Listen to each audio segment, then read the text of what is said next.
अस्सलामुअलैकुम वरहमतुल्लाहि वबरकातुहू। दोस्तों, आज की जो हदीस आप लोग समाअत फरमाएंगे वो कुछ उलमा कराम ये कहते हैं कि ये ज़ईफ़ है, बयान कर सकते हैं, और कुछ उलमा कराम वाज़े तौर पे कहते हैं कि बिल्कुल इसको बयान करें। ये इब्न शैबा में भी मौजूद है 7093 के नंबर पर। आइए हदीस समाअत फरमाते हैं। ख़ातमुन नबीयीन रहमतुल लिल आलमीन सैयदुल मुरसलीन रसूलुल्लाह सल्लल्लाहु अलैहि वसल्लम ने फरमाया कि एक आदमी मक्खी की वजह से जन्नत में चला गया और दूसरा आदमी मक्खी की वजह से जहन्नुम में चला गया। सहाबा ने अर्ज़ किया, अल्लाह के रसूल वो कैसे?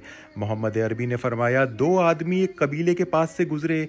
उस कबीले का एक बुत था जिस पर वो चढ़ावे यानी चढ़ाए चीज़ें चढ़ाते थे, और कोई आदमी बग़ैर कुछ चढ़ाए उस बुत के पास से नहीं गुज़र सकता था। चुनाचा इन में से एक शख्स से कहा गया कि बुत पे से कुछ चढ़ाओ। उस कबीले वाले ने तो उसने कहा, मेरे पास तो कोई चीज़ नहीं है। दोनों ने कहा, हमारे पास तो कोई ऐसी चीज़ नहीं है कि हम इस पे चढ़ाएं।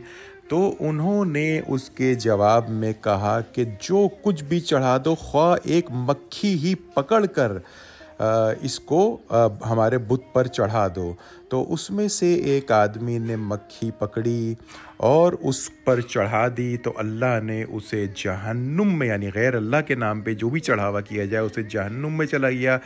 दूसरे आदमी ने ये कहा कि तुम कुछ भी कर लो, मैं गैर अल्लाह के नाम पर कुछ नहीं चढ़ाऊँगा, यानी एक मक्खी भी नहीं, कुछ नहीं चढ़ाऊँगा गैर अल्लाह के नाम पर। तो उसको कत्ल कर दिया गया और वो जन्नत पहुंच गया। तो दोस्तों, अंदाज़ा कर लीजिए कि शिर्क करना किस कदर भयानक जुर्म है, उसकी माफ़ी नहीं है कि एक मक्खी की वजह से, क्योंकि वो गैर अल्लाह का ही चढ़ावा हो गया, एक जहन्नुम में चला गया और एक जन्नत में चला गया। दोस्तों, इन तमाम अहादीस को फॉरवर्ड करने में आपके कुछ ही सेकंड लगेंगे। मुझे हमेशा की तरह अपनी दुआओं में याद रखिए। जज़ाकुमुल्लाहु खैर वल्हम्दुलिल्लाहि रब्बिल आलमीन।